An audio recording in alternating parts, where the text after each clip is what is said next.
Olá, concurseiro, concurseira! Chegamos para mais um aulão e nesse aulão separamos diversos temas econômicos que têm uma grande influência em nosso dia a dia e que pode sim inspirar a banca para que elabore questões relacionadas a esses temas. Veja só o primeiro deles. Um banco para investimentos em infraestrutura nos BRICS. Olha que interessante essa ideia que surge em Durban, África do Sul, quando os países que compõem o bloco dos BRICS, Brasil, Índia, China, Rússia e África do Sul, sentaram à mesa e chegaram à conclusão que seria ou que é importante um banco de desenvolvimento dos BRICS. Isso já é uma necessidade, inclusive o nosso ministro Manteiga faz esta afirmação. E o mais interessante em relação a isso, pensando nessa ideia, é a seguinte, faz uma análise comigo. Até pouco tempo atrás, esses países, no caso o Brasil, a própria China, a Rússia, a Índia, eram países que necessitavam emprestar dinheiro do FMI, por exemplo. Hoje tornam-se países que pensam em montar um banco e também já são credores. O Brasil, por exemplo, já é um credor importante do FMI e não um devedor dessa instituição. Então, se esse tema vier a ser cobrado, você também tem que fazer esta leitura da mudança de postura, da mudança econômica que aconteceu nos BRICS e por isso, Claudine O'Neill, um dos presidentes do Goldman Sachs, ganhou fama há 10 anos atrás ao dizer, olha, vocês não estão percebendo que tem um grupo de países aí que vem ganhando força e em breve se tornará importantíssimo no mercado mundial. E foi isso que aconteceu e este banco não é só uma instituição, mas ela tem sim um simbolismo muito grande para o mundo quando nós pensamos em economia. Mais um ponto aí para fecharmos esta manchete. Por que este banco seria importante ou vai ser importante quando ele for implantado? Para investimento em infraestrutura. Acredita-se que pode-se começar com em torno de 250 bilhões em caixa esse banco. Imagine o seguinte, quantos portos podem ser financiados com esse dinheiro, estradas, aeroportos e mesmo indústrias relacionadas a esses países. Na sequência, se isso vier a acontecer realmente, dará um poder maior a este bloco do que ele já vem tendo nos últimos tempos. Concurseiro, concurseira, nosso próximo tema. Brasil recebe mais investimento direto estrangeiro. Interessante essa manchete, veja só, pela primeira vez o Brasil recebe quase 5% de investimento estrangeiro direto, isso do total do que o mundo vinha recebendo. Apesar, olha só, apesar da persistente crise que começa lá em 2008 nos Estados Unidos e se alastra por todo o planeta. Isso quem revelou? As Nações Unidas. E justamente a Agência das Nações Unidas para o Comércio e Desenvolvimento. No ano passado, 2012, o Brasil foi o país que recebeu o terceiro maior volume de investimentos direto estrangeiro em nosso país. Por que isso?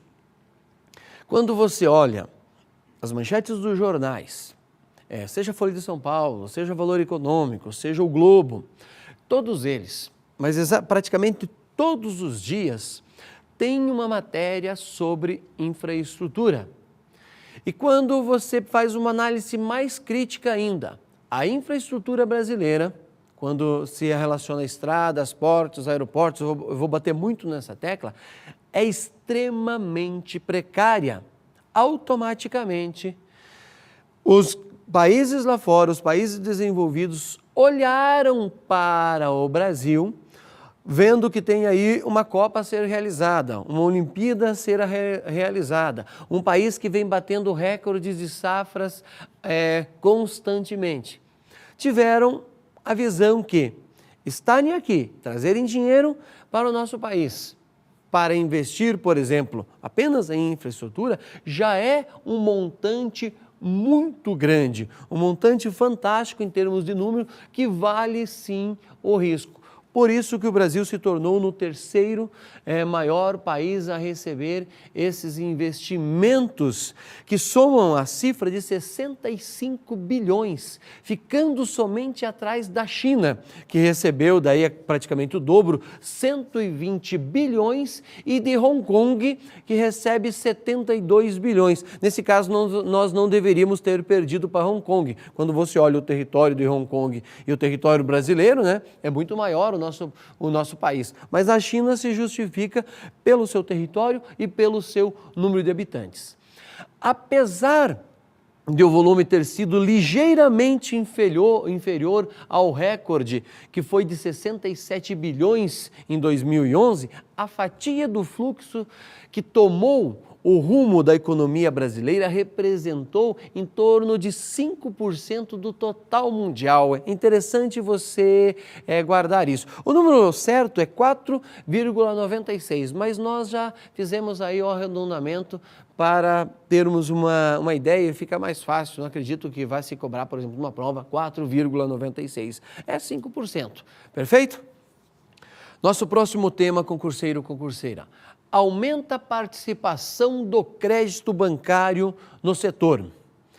Enquanto o Orçamento Geral da União é o grande financiador para a construção pesada, obras de infraestrutura, como eu citei anteriormente, através de agentes como o BNDES, Caixa Econômica Federal e outros bancos públicos, o capital próprio ainda é a maior fonte de financiamento da construção residencial, industrial e comercial. A novidade é que a participação atual do capital próprio no rol de fontes de recursos da construção é a metade do que era há 8 anos atrás, ao passo que a participação de crédito bancário se multiplicou, veja só, por 5 no mesmo período, como revela dados da Câmara Brasileira da Construção Civil e da Confederação Nacional da Indústria. Concurseiro, concurseira, quando pensamos na construção civil, por exemplo, isso tem um peso muito grande para o desenvolvimento do país. Não é à toa que o governo, nos últimos tempos, insistiu e até interferiu nos bancos públicos para que eles fizessem financiamentos, por exemplo, para a casa própria. E automaticamente pensou-se em todas as classes sociais. É só você olhar o valor que você pode financiar ou que uma pessoa pode financiar para comprar a sua primeira casa. E vamos ver isso como o global, como o todo, porque não é apenas aquela questão física, eu tenho agora a minha casa. Antes dessa casa ficar pronta, é preciso uma cadeia enorme de movimento, uma cadeia enorme que precisa se movimentar, que vai desde o engenheiro, do pedreiro, do carpinteiro, do arquiteto, o vendedor que vende na loja, que vende a tinta, que vende a lixa, que vende o cimento, que vende o cal, a pedra brita. Ou seja, a visão que o governo teve nesse ponto foi louvável e percebe-se que por um período longo vem dando certo e vem movimentando a economia do nosso país. A questão é, até quando isso terá fôlego? Até quando tem um público que em tese necessita da primeira casa? Até quando as pessoas não estão comprando para ter uma residência a mais e lá na frente vir alugar para ter uma renda extra? Você sabe que isso pode transformar-se numa bolha, como aconteceu nos Estados Unidos. Os especialistas dizem que o Brasil está longe de atingir essa bolha. Esperamos que sim, por quê? Se isso for verdade, ainda temos um período bastante longo para que esses bancos continuem financiando, continuem emprestando e movimentando a economia. O segundo ponto que deve ser visto quando analisar este pensamento é a seguinte: vamos imaginar eu fiz um empréstimo para 10, 15 anos para fazer o pagamento desta casa, dessa residência, desse apartamento. Em tese, hoje, eu tenho um trabalho que me proporciona este pagamento. Agora, a economia vai continuar aquecida ou vai crescer nos próximos anos para me manter nesse emprego e automaticamente eu continue fazendo esse pagamento?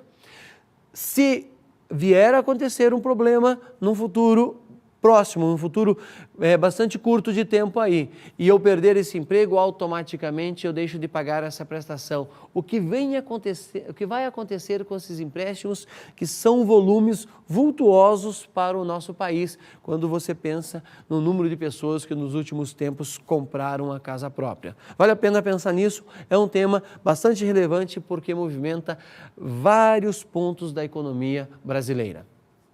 Concurseira, concurseiro, mais um tema que foi manchete em todos os jornais do nosso país. Veja lá, a indústria apoia a MP 595, que regula setor portuário.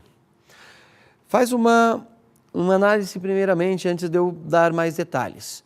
O Brasil tem mais de 8.000 quilômetros de costa no Oceano Atlântico.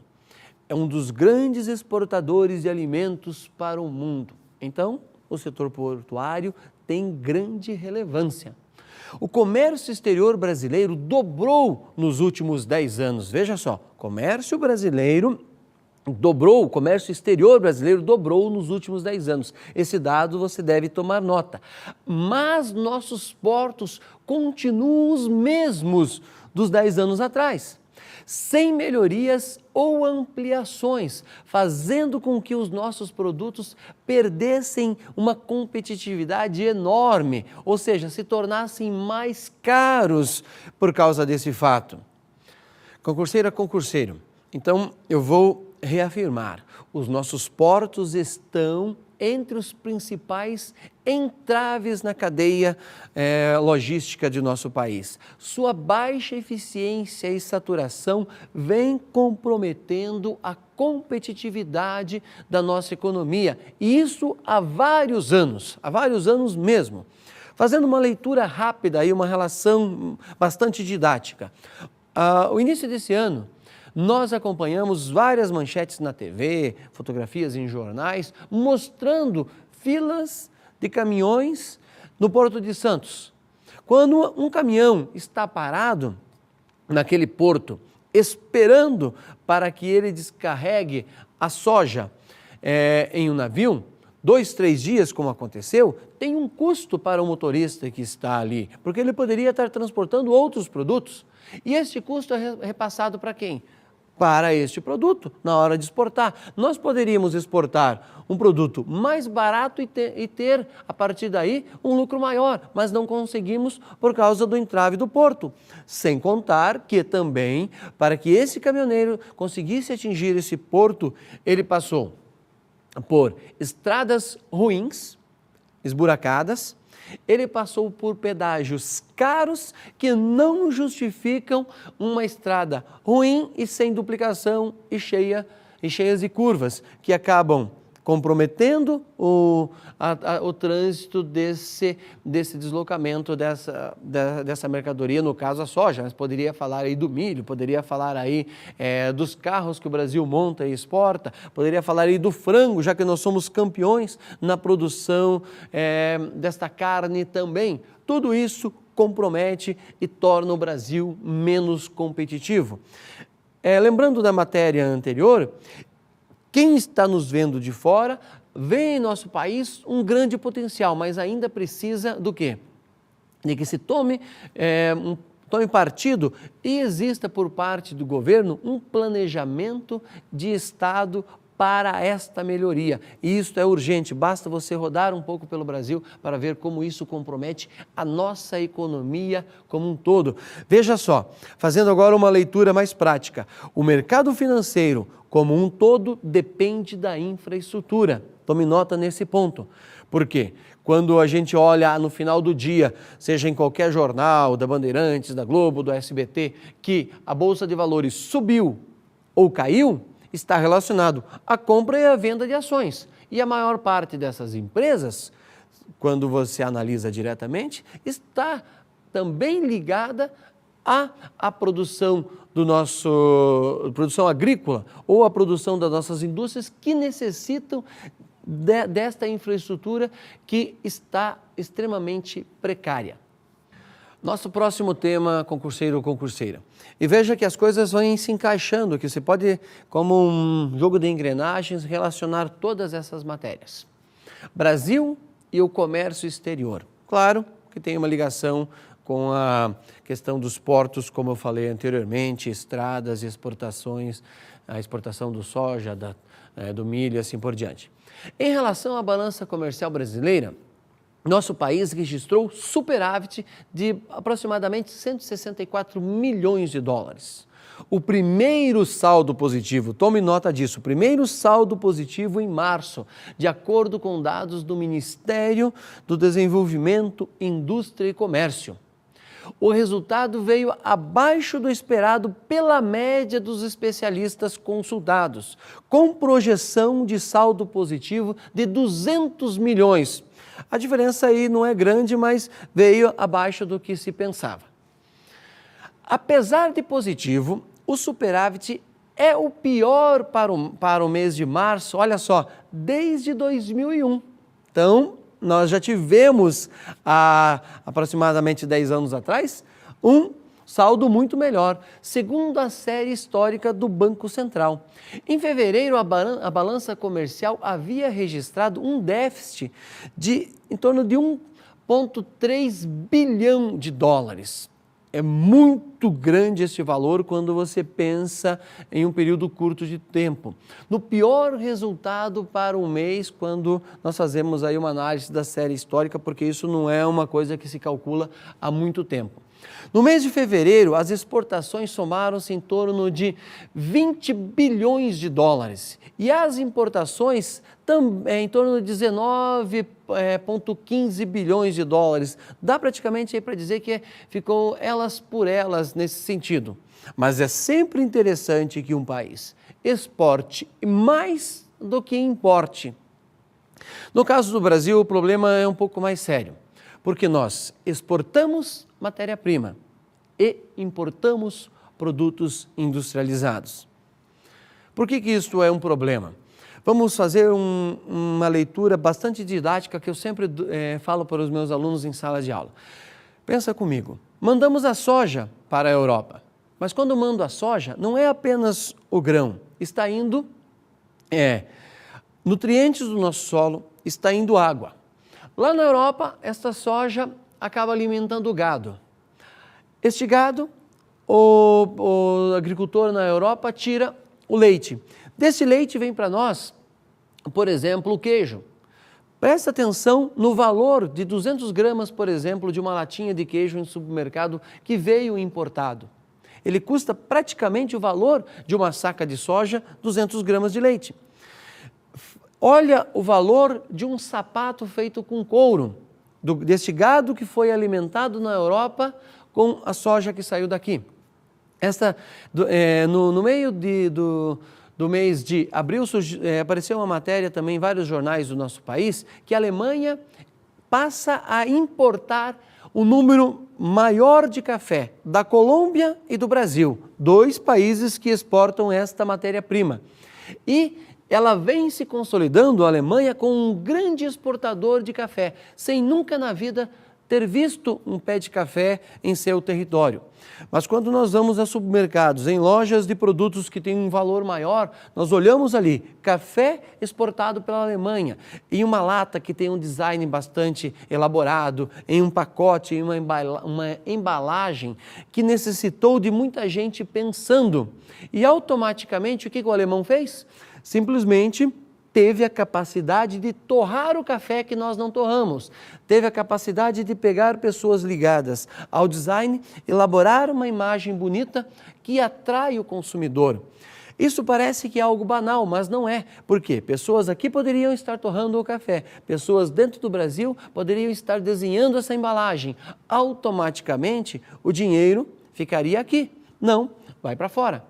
Por quê? precisa, claro, pagar royalties para essas empresas que pensam esses produtos. Então, quando você pensar em mercado exterior para o Brasil, faça essa relação da exportação de uma commodity, da exportação de uma matéria-prima e da importação de um produto elaborado. Nesse ponto, é claro que o Brasil ainda precisa evoluir e muito.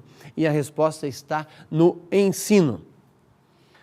Concurseiro, concurseira, a próxima manchete que vamos falar tem uma relação tanto interna quanto externa e ela é muito relevante. É uma aposta que eu estou fazendo que esse tema será cobrado. Veja lá, instrumento de política comercial da OMC.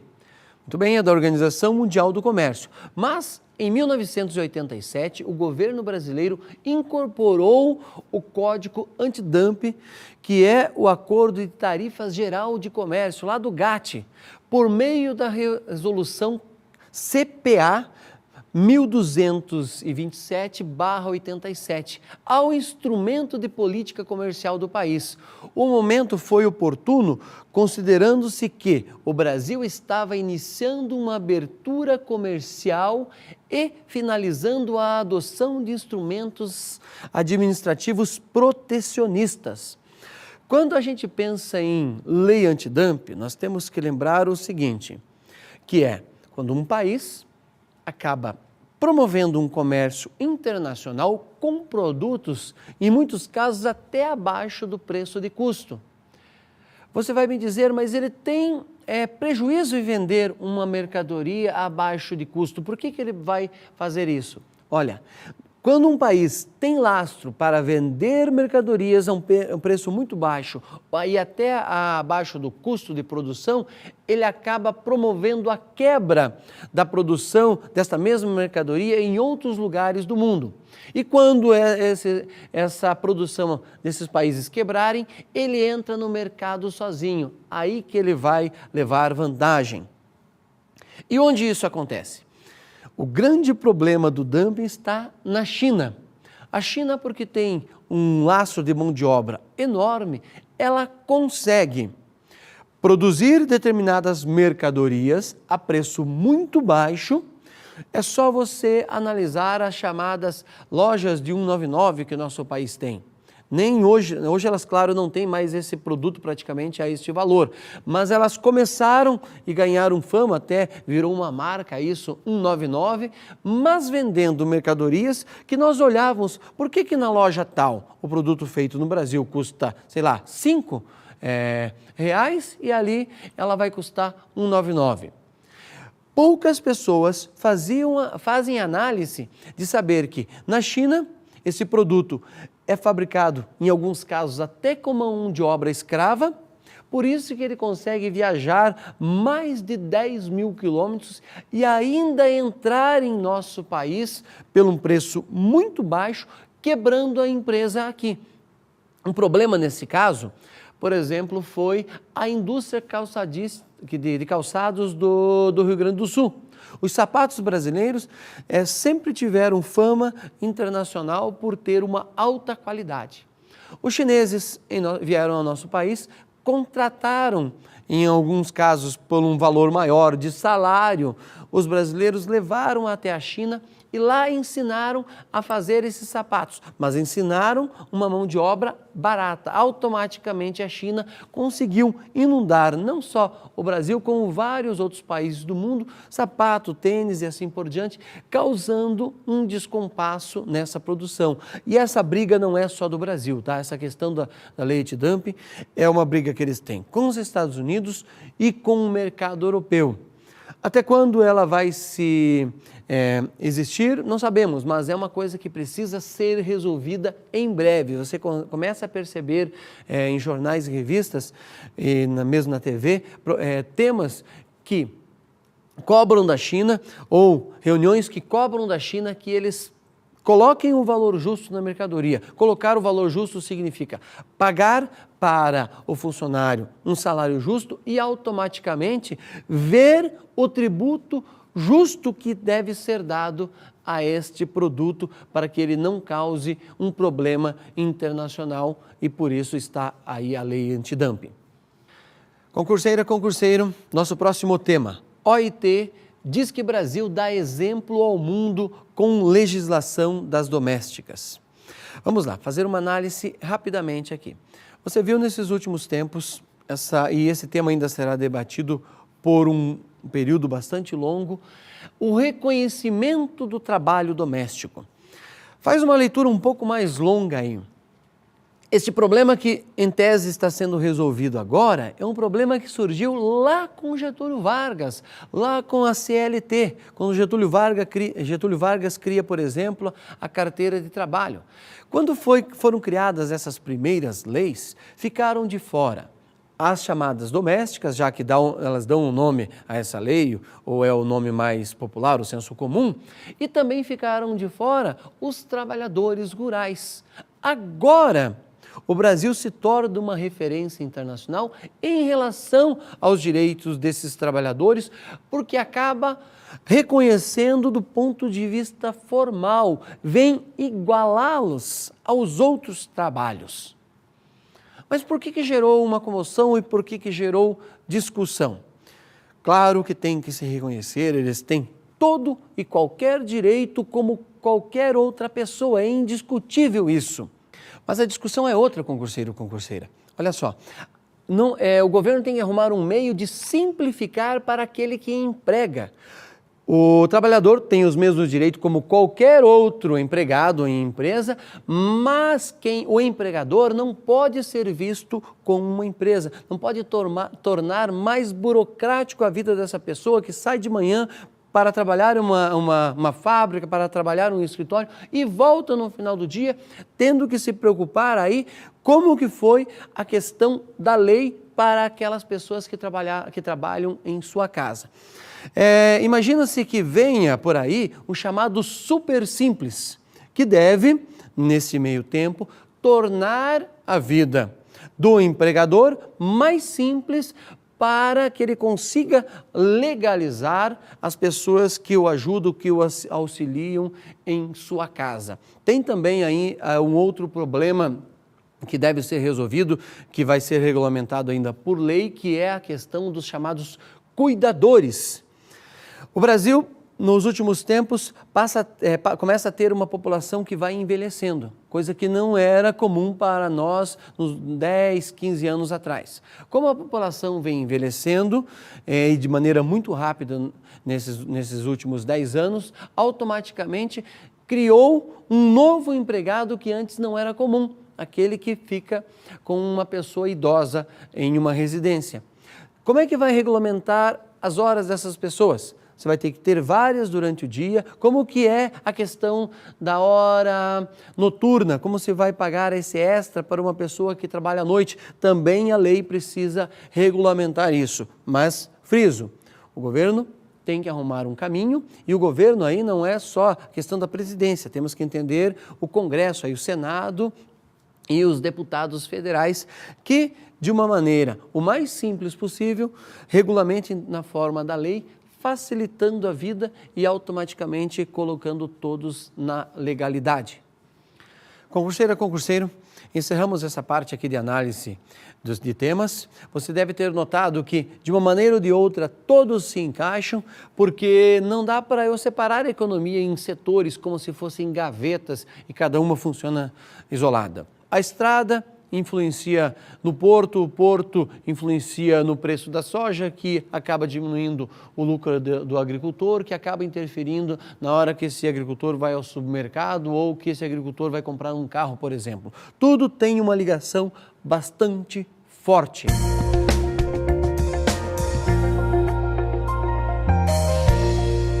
Olha só, agora eu separei também uma questão para nós analisarmos, que reflete como que é a distribuição econômica do nosso país. Para isso, analise este gráfico. Veja o título do gráfico: Desconcentração industrial. Como que está a distribuição de aproximadamente 440 mil indústrias em nosso país? Vamos começar pela região centro-oeste, que tem em torno de 6,5% do total dessas indústrias. Note agora a região norte, com aproximadamente metade, 3% do total dessas indústrias. E o que mais tem, que é a região sudeste, em torno de 48%, 48,3% segundo esse gráfico. A região sul tem 29,5% e a região nordeste 12,7% do total.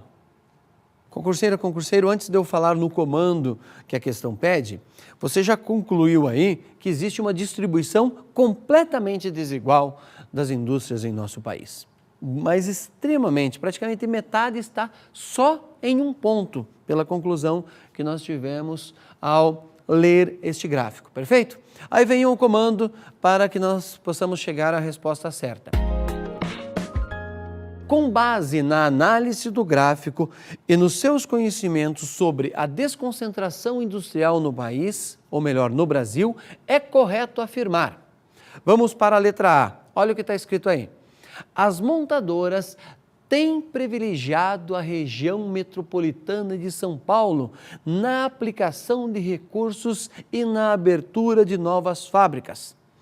Bom, quem acompanhou nos últimos dias, por exemplo, notícias de novas montadoras, já percebe que isso não é verdade. Por exemplo, a BMW se instalou em Santa Catarina. As indústrias nos últimos tempos estão fugindo da região metropolitana de São Paulo. Um dos grandes entraves, por exemplo, é a questão da infraestrutura viária. Para uma empresa tirar as suas mercadorias de São Paulo e levar até o porto, ela vai perder horas em termos de trânsito. Um dia que acontece uma chuva um pouquinho acima do normal, já você vai ter, por exemplo, 100 quilômetros de engarrafamento. E o motorista, guiando este caminhão, ficando 2, 3 horas a mais do que estava planejado, você tem que imaginar que são horas extras que precisam ser pagas. E isto, ao longo do final do ano, tem um custo para a empresa e elas estão fugindo sim, portanto essa está errada e elas vão buscar, é claro, lugares que lhe proporcionam uma infraestrutura melhor ou qual elas possam deslocar o mais rapidamente as suas mercadorias. Letra B diz o seguinte: a dispersão industrial no Brasil é um fato novo desde o final da década. Concurseiro, concurseira, essa dispersão vem acontecendo muito antes, só que de maneira muito lenta. Ela já deveria ter acontecido de forma mais acelerada, mas não é um fato tão novo assim. Tanto é que a região sul do Brasil, com apenas 3 unidades federativas, tem 1/4 da industrialização do país e é a segunda em produção de automóveis até o momento. O Rio de Janeiro e Minas Gerais vem tentando atrair essas indústrias, mas não sabemos se no futuro próximo vai conseguir. Vamos analisar agora a letra C. Veja o que diz o seu enunciado. O primeiro grande passo da desconcentração industrial brasileira foi o deslocamento das agroindústrias do Sudeste para o Nordeste, na década de 20 do século passado. Olha, esta é a mais errada de todas as partes aí, de todas as outras partes que nós analisamos. Infelizmente isso não aconteceu, seria bom que acontecesse. Quem sabe venha acontecer se realmente construir a distribuição, construir os aquedutos para distribuir a água do Rio São Francisco no chamado polígono da seca, porque é uma região que tem bastante sol, se tiver a água vai ter uma produção agrícola bastante grande, mas isso ainda não aconteceu e o Nordeste não é um grande produtor de produtos agrícolas em nosso país. Vamos ver se a D está correta. Veja o que diz o seu enunciado. O Sudeste ainda concentra aproximadamente metade das indústrias brasileiras, porém, as unidades estão mais espalhadas pelo país.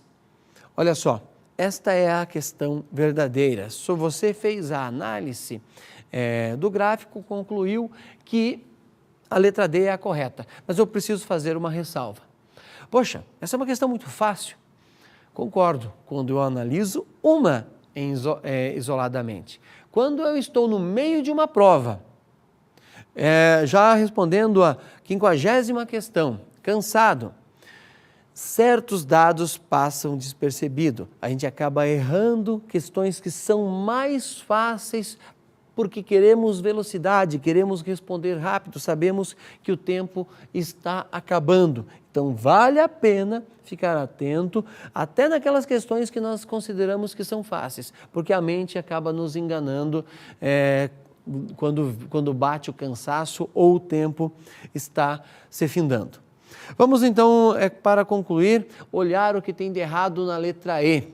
Os estados favorecidos pela guerra fiscal conseguem grandes vantagens com a criação de empregos, poupudos impostos, além de novas infraestruturas doadas pelas empresas. Olha só, deu para perceber que tudo o que tem nesse texto está completamente errado, desde a infraestrutura doada pelas empresas. E a guerra fiscal favorece os outros estados. Reforçando então, a resposta correta, letra D.